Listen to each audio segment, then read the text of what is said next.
Salutations! It's your uncle, Sam. Novia, ey, muchas novias, hoy tengo una, mañana otra, pero no hay boda. Titi me preguntó si tengo muchas novias. And this is the Great American Game. Me la voy a llevar a todas pa' un VIP, ey. Saludan a Titi, vamos a tirar un selfie. 6 chis, que sonrían y regalen la pedantía en un VIP, ey. My Gemini twin back powering up. No more handshakes and hugs. The energy only circulate through us. Everybody must be judged. God bless America. Sea Chile, Argentina, Uruguay, Paraguay, Bolivia, Perú, Ecuador, Brasil, Colombia, Venezuela, Guyana, Panamá, Costa Rica, Nicaragua, Honduras, El Salvador, Guatemala, México, Cuba, República Dominicana, Jamaica, Haití, las Antillas, United States, Canadá, a my motherland, mi patria, Puerto Rico. You're almost there. Don't mess this. Oh no! It's a cultural divide. I'm gonna get it on the floor. Everything about Kendrick's halftime performance was spiritual. It was a message about the children of Israel in the last days. Now, we see a lot of other performances and we point out the satanic rituals, the demonic stuff, but we can't see that this was a message specifically to the Israelites. I'm going to point it out for you. But first, no, this was not about Drake. This is about the tabernacle. This is about the priesthood. This is about a fallen culture, a culture that is coming back for reclaiming. This is about the truth. This is about historical pretext. This is about cultural anthropology. This is about a people that was lost, a people that a nation was taken from, a people that was taken. This is about Psalms 83, right? Psalms 83, when all nations of the earth came together and made a covenant and an agreement amongst each other to come against the Heavenly Father and his people and to wipe out his people as a nation. This is Psalms 83. This is what they did. In Joel 3, it'll tell you how they just took everything. They took God's silver, they took his gold, everything we created by the law. The Lord gave us by law on what to create, how to create, and what to do with it and how to do with it. They ransacked the tabernacle. They took all the things out of the temple and put it into their temples. They put it into their prized places, right? So everything that the Lord has given us to make, to build our culture, they came and took that and wiped us out as a nation. While they was doing that, they rounded up all the people. They took all the children, rounded up all the people, and they took the tribe of Judah and they started selling us to the Grecians. This is why we in this greco-roman way. We in this greco-roman way because Joel 3 told us when they came in and they took the nation, they took the land, and they took everything that we had. They took us as prisoners of war and made us slaves and told us sold us to the Grecians.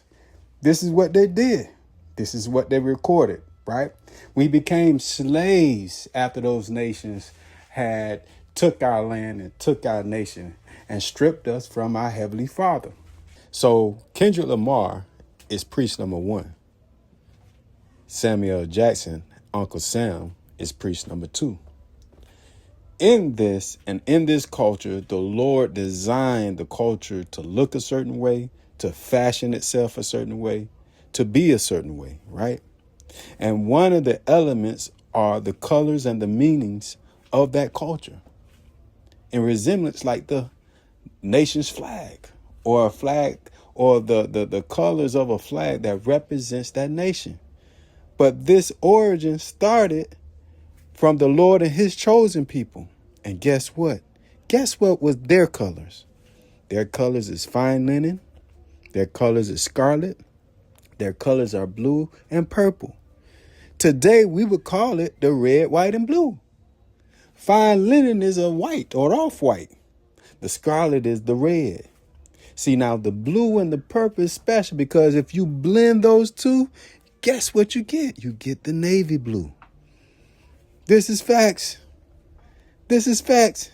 Throughout Exodus, when the Lord told his people, told Moses, hey, this is what we're going to do. We're going to build a tabernacle.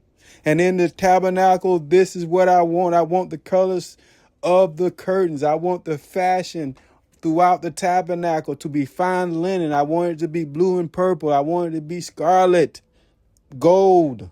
These are the primary colors of the people and their culture and their nation. So what we find here with Kendrick Lamar and this Uncle Sam, we have a war against priests. It's the war against the priests, where Kendrick is represent priest one, the calling to bring back the tabernacle, to bring back the people. This is why they're dressed in the fine linen, in the blue, and in the scarlet, right? But then you got Uncle Sam, he's the rebel. He's the renegade of the people. Why? Because he chose the Gentiles. He chose to roll with the other nations, right? And him being the elder of the priests, the high priest, he's the one that's guiding and misleading the people to follow the world. To follow the world. So this is the argument between the two priests. But you got the young one in Kendrick that's coming back to the source, coming back to the Heavenly Father, right? And he's pulling and bringing in the youth of his own people, because we need to come back to the Heavenly Father.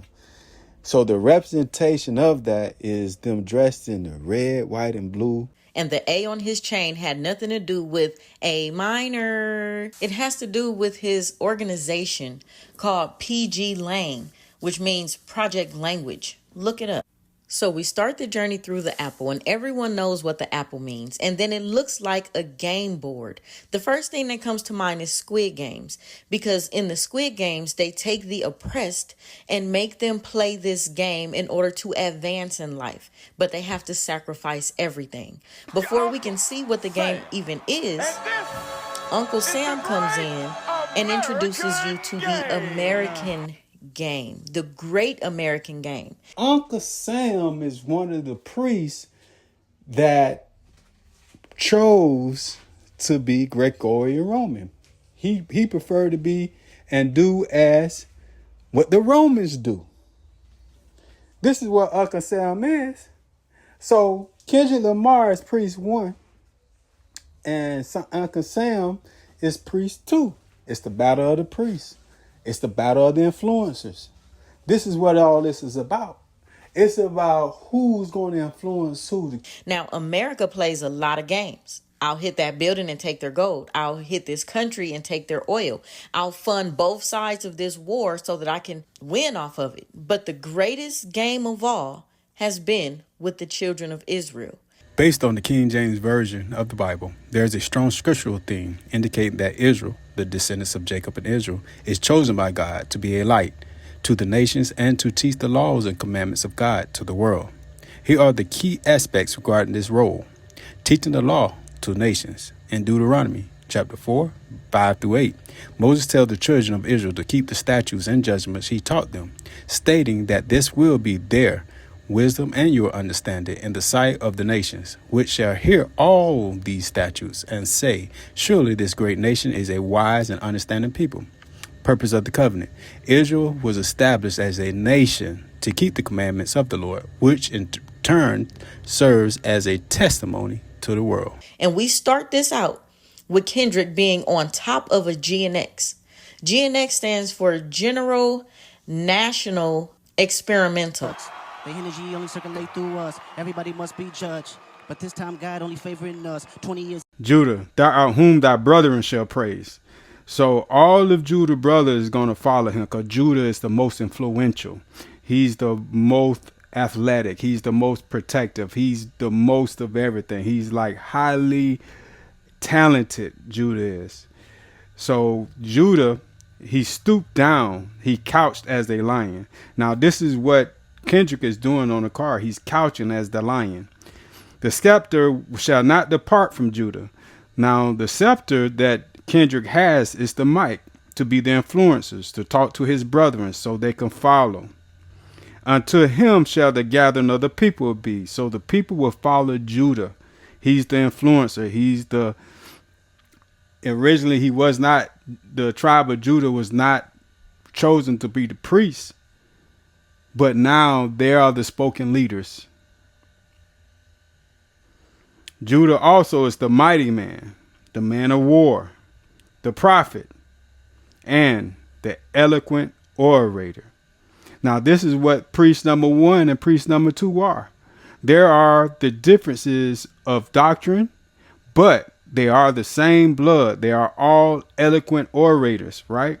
They are both our mighty men. They are both our men of war, right?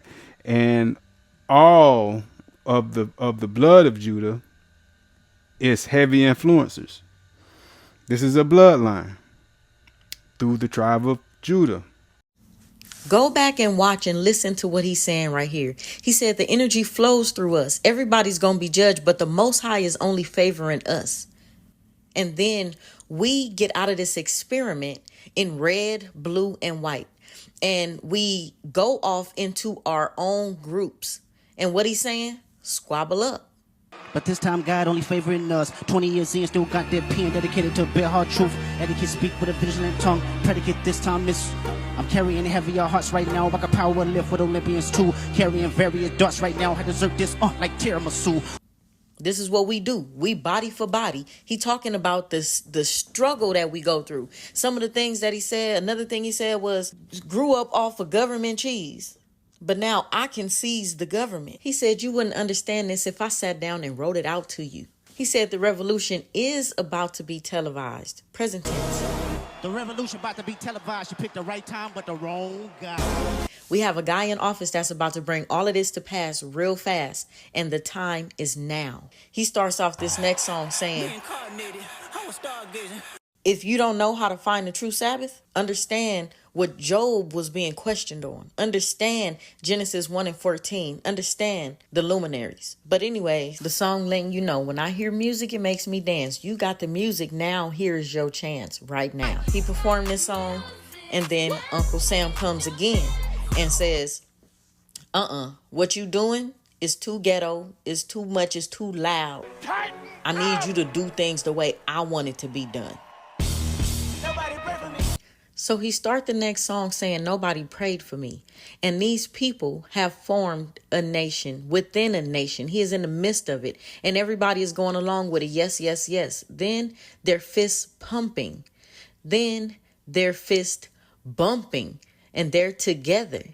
Even though they find some opposition, they come together. And the message is, be humble. What I think of is 2 Corinthians 7 and 14. It says, and if my people, which are called by my name, shall humble themselves and pray and seek my face, then will I hear from heaven and will forgive their sin and will heal their land.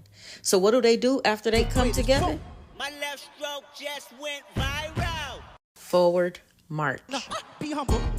Sit down. Be humble. Sit down. Now you tell me what you think about this. They get into forward march and then Thou didst march through this land in indignation, a land of injustice, a land of displeasure, a land of contempt. But we had to march with righteous anger. Thou didst thresh the heathen in anger. And once we did, y'all know what they do. Y'all know what they do. They bring out the big guns. They bring out the big bodies, the armor with the big guns. They unload and we scatter. It's part of this history in this land of indignation. Saying we ain't gonna let nobody turn us around. I got royalty inside DNA. well, anyways, he goes into letting you know what is in his DNA. Loyalty, royalty, peace, war, all of these things. Yahshua's new weapon. Yahshua new weapon. Transform like this. What's Yahshua new weapon? He said it twice, just in case you missed it the first time. But then he goes into the long list of bad things that are also within his DNA. Go back and listen. It looks like a prison yard here to me, but what did he say? Get chipped by your throwaway. Everybody want to be demon, get chips, sign their soul away? Is this what happens next? I think so. Next song, we taking it back. Street Corner, Common Street Corner, B-Box era, freestyling. What is he letting you know? I deserve it all. Ain't no changing me, ain't no shaming me. Flip a coin, you want the dangerous me or the famous me? How annoying. Now this is where we gonna start digging into the why Serena played a part in this. Ain't no changing us. I deserve it all because it's why. Why you think you deserve the greatest of all time? He said, I deserve it all because it's mine. And that's absolutely fact. The Most High gave it to us. But he's asking them, why do you think you deserve the best of all time? He's not talking about himself. He's talking about his nation. Here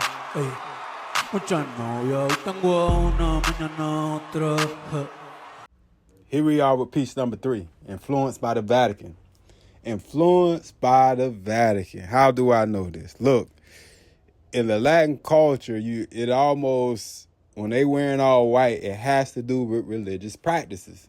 It has to do with religious practices. So I'm assuming, for my educated guess, he's like a modern day influence or the voice of the Papacy or the Vatican. Right? He's walking in, he's rushing the football in the lanes, and he's starting from the beginning, how in 1964, on how the Vatican had made some rules to integrate indigenous or other cultures in the Catholic Church, rather than being a protected institution where you just follow, they order and you follow.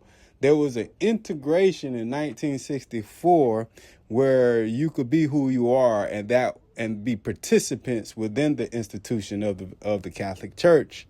That's very important for Latin America and also in Americas as well, for those that followed Catholicism, right? So in Catholicism, if you wasn't part or you wasn't nominated to be a part of that institution, you just followed as a servant. But after 1964, they had integrated where now cultures and the church itself can integrate the cultures which the churches are in, right? So before, the Vatican was, when they did the masses and thing, it was only through the Latin from the Italian-based root of words and language. So you had to listen in another language. But in 1964, it allowed that the locals or the local language to be spoken and therefore the congregation was to be participants within the Catholic Church. So that was significant in 1964. The other thing about 64, and why I'm saying 64, because 64 is his number on his shirt. It's on his 64 is on his shirt. 64 is significant also of the 64th Pope, which is Gregory the First.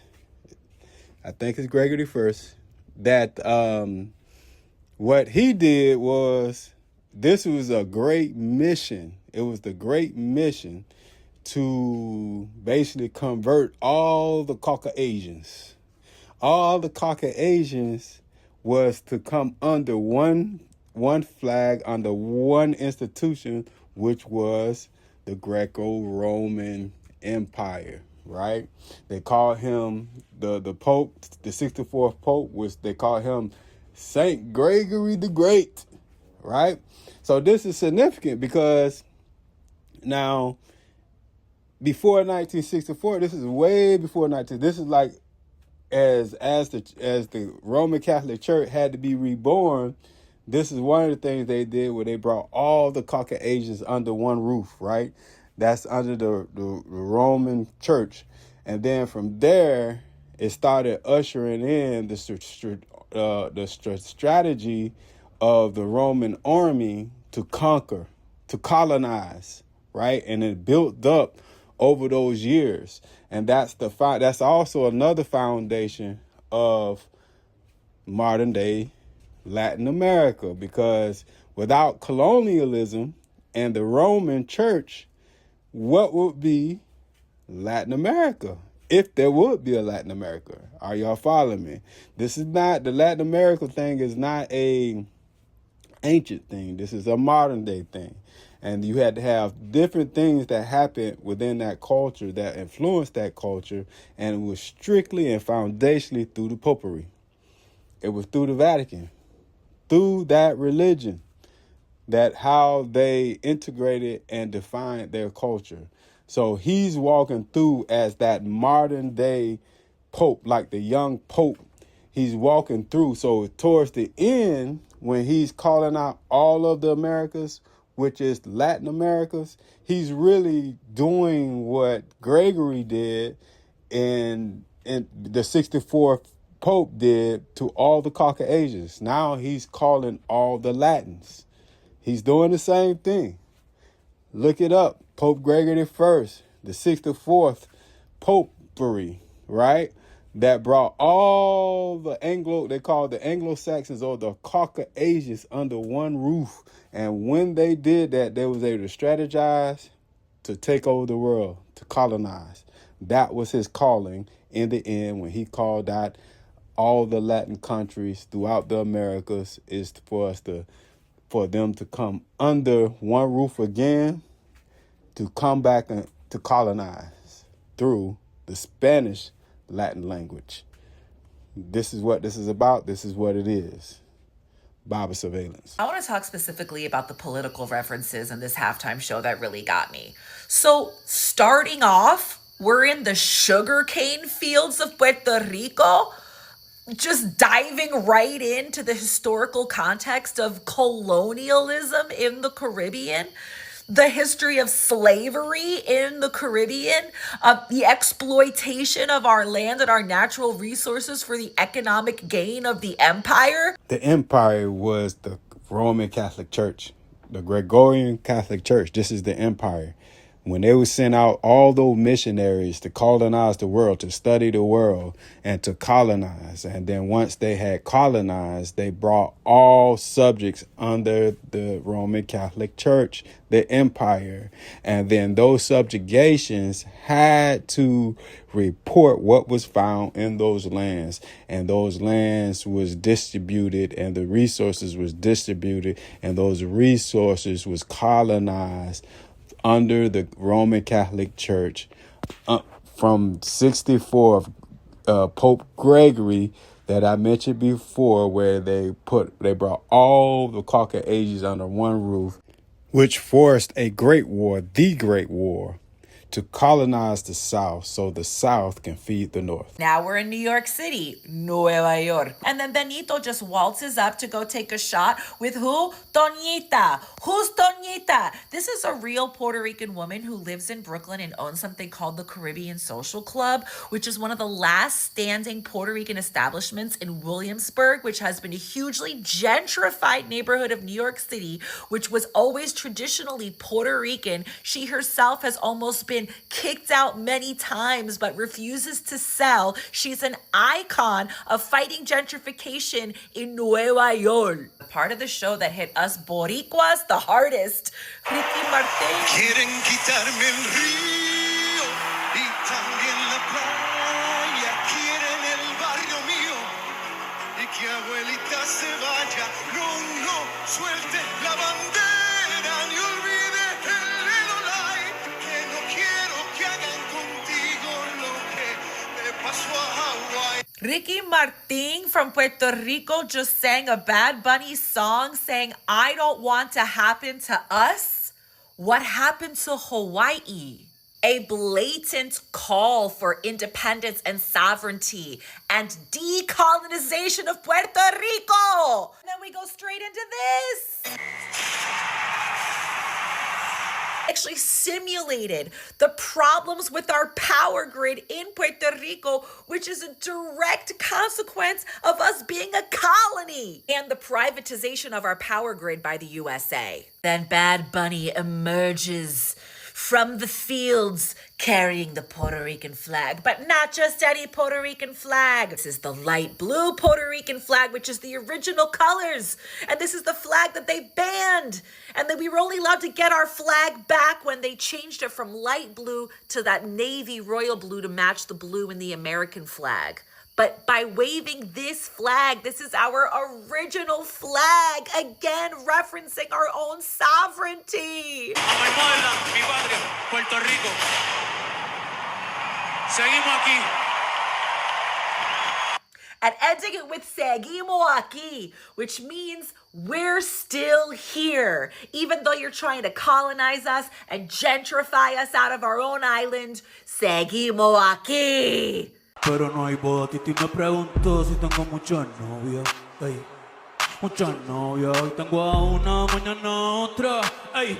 To better understand the halftime performance, we have to look back at the history of occult ritual programming that led to this night. This wasn't just a career climb for Bad Bunny. It was a transition from another big Latin artist to a high-level industry gatekeeper. Bad Bunny has shown us this was coming for years. The signs have always been there. The industry loves to frame Bad Bunny's fashion as breaking boundaries or gender fluidity. But in the world of the occult, this has a very specific meaning behind it. Now, I want to warn you, some of this stuff is occult mumbo-jumbo, but I'm a simplifier for us normal folk. All of this is connected to something called the rebus. In alchemy, there's a ritual called the Great Work, or the Magnum Opus, which results in the creation of the rebus, what they call a divine being that has conquered duality by merging the masculine and feminine into one body. Basically, a person who becomes gender neutral. When you see Bad Bunny in full drag in his Yo Perreo Sola video, or acting as his own female counterpart in his other videos, he isn't just playing dress up. He is embodying the alchemic archetype of what they call the divine hermaphrodite. He is signaling to those who know the code that he has completed his ascension and activated his divine spark. But the gender blurring is only half of the story. Look at the symbols he has been surrounding himself with since the beginning of his career. For years, Bad Bunny has used the third eye symbolism to represent a higher vision. In his Yo Perreo Solo video, we see him literally chained to demonic figures and surrounded by gothic ritualistic imagery. He dressed up like the Baphomet. If you look at his outfit, you can see him wearing a skirt, dressed up exactly like Baphomet is represented in this image. Even as recently as December 2025, he was caught in that museum controversy touching on that ancient artifact. The public called it a lack of respect, but it's all connected to their secret religion. He's been telling us his plan since day one. He didn't call his movement a fan base, he called it La Nueva Religión, which in English means the new religion. The industry didn't just choose him because he's the best singer. They chose him because he was the most willing to become a living sigil. He is the ultimate puppet because he has surrendered himself completely to push the industry's agenda. At the end of the day, what we witnessed at Levi's Stadium wasn't a concert, it was a public coronation. The industry didn't just put on a show, they executed a multi-layered ritual to finalize the transfer of power. While the crowd was singing along to Titi Me Preguntó, they had no idea they were being used to power this ritual. They participated in the full cycle, from the albedo purification in the white suit to the great work completed on the power pose. Bad Bunny didn't just make it to the Super Bowl, he made it to the very top with the likes of Diddy, Jay-Z, and Dr. Dre. This is not just about music. Look at the timing of all of this going down. Look what's happening around the world and in our very country. We are seeing these rituals play out in every sector of society. Bad Bunny is just a vessel for a message that is being broadcast to the entire world. The old world is gone, and the new religion is here. They tell us the only thing more powerful than hate is love, but in their world, love is just another word for total compliance to the agenda. I know all of this sounds too much or unbelievable, but I challenge you to look into the symbolism yourself. Look into Bad Bunny's past actions. Look into the meaning of the gender bending. Look deeper into why he became such a big star, and take under consideration the other artists and executives that made it to the same level as Bad Bunny, what they have been exposed for. Like I said, this is all deeper than you could possibly expect. They don't want you to see this side of the performance, but that's what I'm here for, to reveal what they're hoping you won't see. Yes, sir. Because no lie can live forever. Yes, sir. How long? Not long. How long? Because you shall reap what you sow. Stop reacting emotionally and pretending that just because we don't want to deal. One of the most difficult things that I deal with out here is trying to teach our people the difference between an actual fact and an opinion. Our people think that they can accept or reject truth based on how they feel about it. Your feelings don't change the truth. The truth is just going to be there. You can feel any kind of way you want to feel about it. Those kind of emotions have kept us from growing. Because anything we don't like, we just reject that and say, well, I don't believe that. That don't mean that it's not the truth. It just makes you a disbeliever.